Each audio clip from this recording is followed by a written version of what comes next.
안녕하세요. 오늘 디딤 영상을 함께하는 저희는 5학년 4반 박유진, 장은주입니다. 오늘은 신라와 발해 사람들의 생활 모습을 알아보겠습니다. 먼저 신라 사람들의 생활 모습부터 살펴보겠습니다. 여기는 경주에 있는 안압지이네요. 저도 이곳에 가본 적이 있어요. 네, 이곳은 안압지 또는 월지라고 불리우는 연못과 동궁입니다.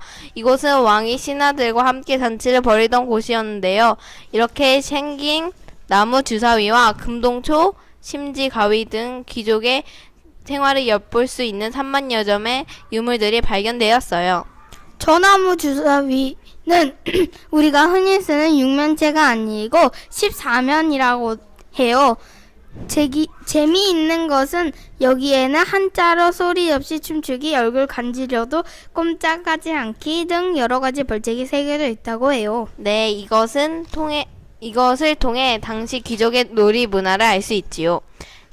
신당서라는 역사책에는 신라 귀족의 집에는 노비가 3,000명이나 되고 또한 비슷한 수의 호위 군사의 가축들이 있어 짐승들을 바다 가운데 섬에서 길러 필요할 때 활로 쏘아 잡아 먹었다고 적혀 있답니다. 우와! 신라 귀족들은 정말 호화롭게 살았군요. 하지만 신라 평민들은 삶은 참 어려웠지요. 이것은 신라에서 노동력을 동원하고 세금을 걷기 위해 작성한 문서입니다. 여기에 인구, 농사짓는 땅의 넓이, 소와 말의 수, 뽕나무의 수 등을 조사하여 기록해 놓았지요. 귀족들은 놀고 먹으면서 평민들에게는 세금을 철저하게 걷었나 봐요. 네, 또 신라 평민들의 삶을 엿볼 수 있는 효녀 지은 이야기도 있어요. 아! 저도 그거 알아요. 효녀 지은이 홀어머니를 모시느라 32살이 넘도록 결혼을 못했다고 해요. 지은은 평민이었지만 집안 형편이 어려워 남의 부잣집 종으로 일을 하였는데 어머니가 이 사실을 알고 딸과 함께 대성통곡했다고 해요. 지나가던 화랑이 이것을 듣고 지은을 산 부잣집 주인한테 몸값을 치러서 다시 평민으로 되돌려 주었다고 해요. 심청전과 비슷한 이야기죠. 오, 잘 알고 계시네요. 효녀 지은 이야기에서처럼 평민들이 어렵게 살았고 집안 형편이 안 좋아지면 노비가 되는 경우도 있었던 거죠. 통일 이후 신라 사람들의 생활 모습도 삼국시대와 별 차이가 없어 보여요. 귀족들은 대부분 도읍인 금성에서 살면서 토지를 대대로 물려받거나 국가에서 받았고 노비도 많이 거느렸고요.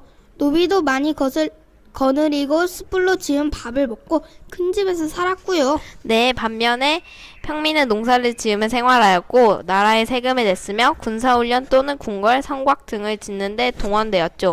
아참, 당과의 교류가 활발해지면서 귀족을 중심으로 당의 옷차림이 널리 유행하였어요. 왕궁이나 귀족의 집, 사찰, 관청 등은 지붕의 기와로 있었고 평민은 초가집이나 흙, 나무로만 만든 집에서 살았어요. 옛날이나 오늘날이나 부유한 사람들은 외제를 좋아하는 것 같아요. 오늘날 외제차를 타는 것처럼 신라 귀족들도 당나라 옷차림을 좋아했군요. 다음은 발해 사람들의 생활 모습을 알아보아요. 발해는 신라보다 북쪽에 있었기 때문에 날씨가 추워 논농사에 적합하지 않았으나 땅이 넓어 여러 작물을 재배하였어요. 발해 상터에서 탄화된 콩, 메밀, 보리, 수수 등이 발굴되었고 각종 농기구와 저장 창고도 발견되었어요.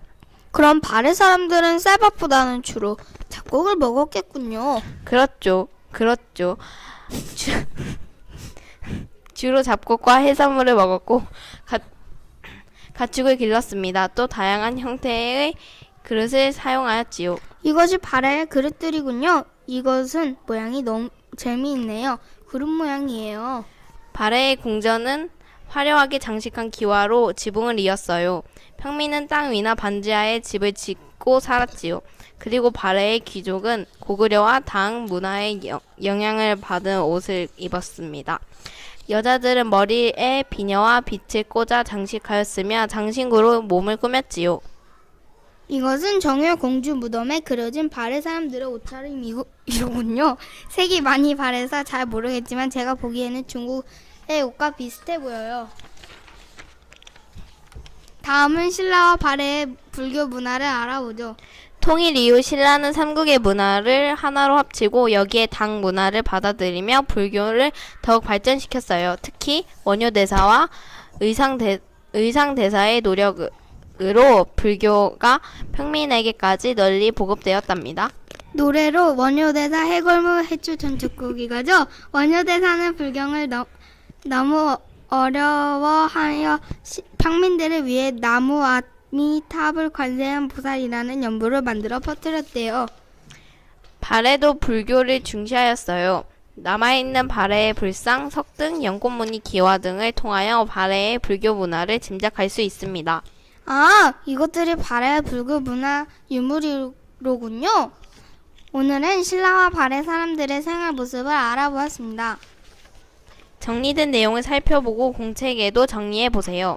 오늘의 문제. 다음 중 통일 이후 신라 사람들이 생활 모습으로 바르지 않은 것은 무엇일까요? 1번. 신라의 귀족은 토지를 물려받아 노비를 거느리며 풍족하게 살았다. 2번. 신라의 평민들은 나라에 세금을 낼 의무가 없어졌다. 3번. 신라의 귀족은 숯불로 지은 밥을 먹고 큰 집에서 살았다. 4번. 신라의 평민들은 초가집이나 흙, 나무로 만든 집에서 살았다. 통일 이후에도 귀족과는 달리 평민들의 삶은 힘들었다는 것을 생각하면 답이 쉽게 보일 거예요. 맞아요. 귀족들은 좋은 옷, 좋은 집에서 살고 세금도 안 냈잖아요. 2번 문제. 다음 가로 안에 들어간 말을 쓰세요. 통일 이후 신라는 누구의 의상 등의 노력으로 불교가 평민에게까지 널리 보급되었다. 힌트는 나무 아미타불 관세음보살. 문제의 답은 댓글로 남겨주세요. 지금까지 5학년 4반 박유진, 장현지였습니다. 감사합니다.